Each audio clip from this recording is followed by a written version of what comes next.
Hello పిల్లలు, ఈరోజు మనందరికీ తెలిసిన తాబేలు కుందేలు కథనే 2.0 విందాం.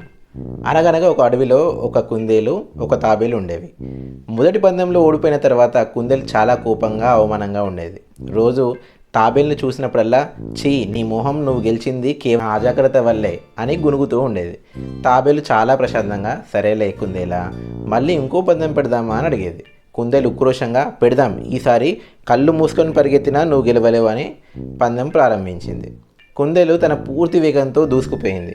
ఈసారి ఎక్కడ ఆగలేదు, ఏమీ చూడలేదు, కేవలం పరిగెత్తింది. అది గమ్యానికి చేరుకునే సమయానికి దానికి దూరంగా ఎక్కడ తాబేలుకి కనబడలేదు.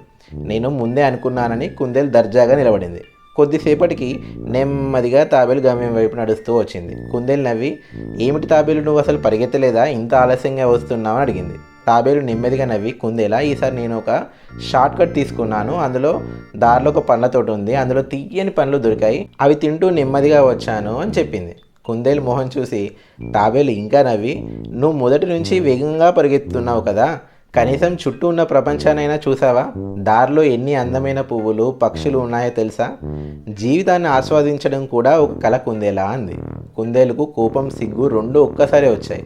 అది మళ్ళీ తాబేలుతో పందెం పెట్టాలని అనుకోలేదు. ఆ రోజు నుండి కుందేలు కొంచెం నెమ్మదిగా నడవడం, చుట్టూ ఉన్న వాటిని గమనించడం అలవాటు చేసుకుంది. తాబేలు మాత్రం తన పండ్లు తింటూ జీవితాన్ని ఆస్వాదిస్తూ హాయిగా ఉంది. నీతి ఏంటంటే గెలుపు మాత్రమే ముఖ్యం కాదు, జీవితాన్ని ఆస్వాదించడం కూడా ముఖ్యమే. మీ తల్లిదండ్రులు మిమ్మల్ని ఎప్పటికీ ఫస్ట్ ర్యాంక్ రావాలని కోరుకుంటారు. దానికోసం మీరు ఎప్పుడు 24 అవర్స్ చదువుతూనే ఉన్నారనుకోండి, మీ బాల్యం మొత్తం మీరు మిస్ అవుతారు. బాల్యంలో చేసేవన్నీ బాల్యంలో చేయాలి, మీ చిన్నతనంలో చేసేవన్నీ ఏవి మిస్ కావద్దు.